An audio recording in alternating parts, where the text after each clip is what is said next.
All right, so this is the workbook, part 1, lesson 8. I have not read this yet, so I'm going to read and comment on the fly. My mind is preoccupied with past thoughts.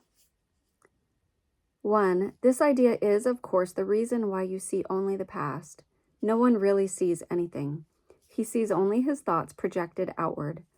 The mind's preoccupation with the past is the cause of the misconception about time from which your seeing suffers.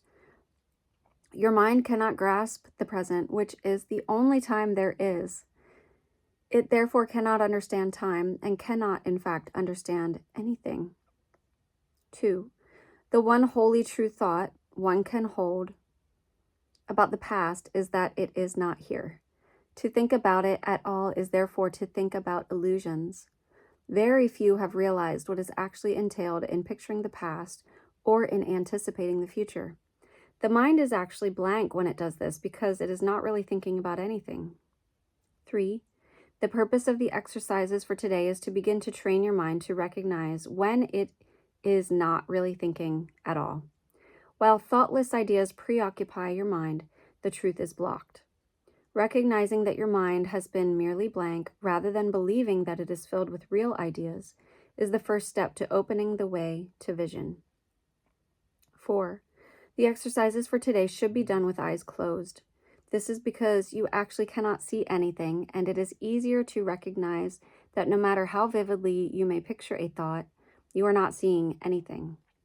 With as little investment as possible, search your mind for the usual minute or so, merely noting the thoughts you find there. Name each one by the central figure or theme it contains, and pass on to the next.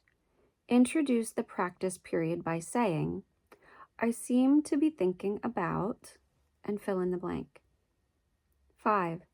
Then name each of your thoughts specifically. For example, I seem to be thinking about, name of a person, about, name of an object, about, name of an emotion, and so on, concluding at the end of the mind-searching period with, but my mind is preoccupied with past thoughts. 6.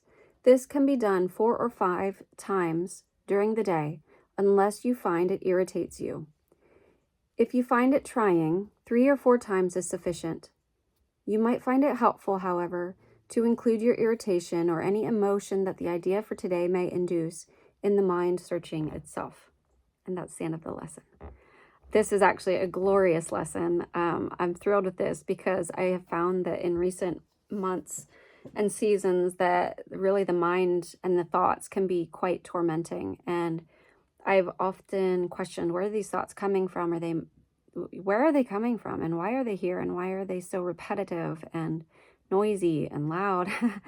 And so the idea of taking some time to just observe the thoughts and not judge them, but just note, I seem to be thinking about, and then also I seem to be thinking about so-and-so and such, and that makes me feel such and such. And I think examining it in this way can be really powerful. So I'm excited to give this one a try.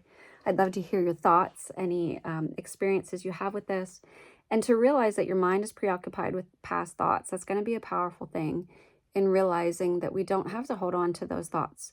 They don't have to be tormenting, because a lot of the times we tend to, I observe that people tend to gravitate toward the negative thoughts and the negative experiences. And so we settle into negative emotions because of the past memories.